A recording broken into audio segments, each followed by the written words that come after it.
ten je hotový. Tak povídej, jak se jmenuje. Lucinka Nováková, asi ráda tancuješ, víš? No vidíš, jaká všechno víš? Tak byla si hodná. To proč jsi plakala? No, teď nemusíš plakat. Bála jsi mě nebo čertu? No já se ani nedivím, podívej na ně. Ale tak je tam necháme. My ti něco dáme a za rok se stavíme, když budeš hodná, jo? Andílku? Nemáš? Tamhle jde další. Ondrášku, pojď. Neboj se, pušť maminku. Pušť maminku. No teď já to vím, neboj se. A já vím, že jsi byli hodnej, ne? No tak už se bojíš.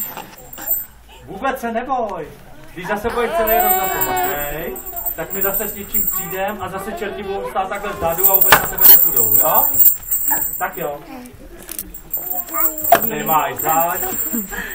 No a příští rok tě uvidíme tady samotný, jo. Sabinka, jo.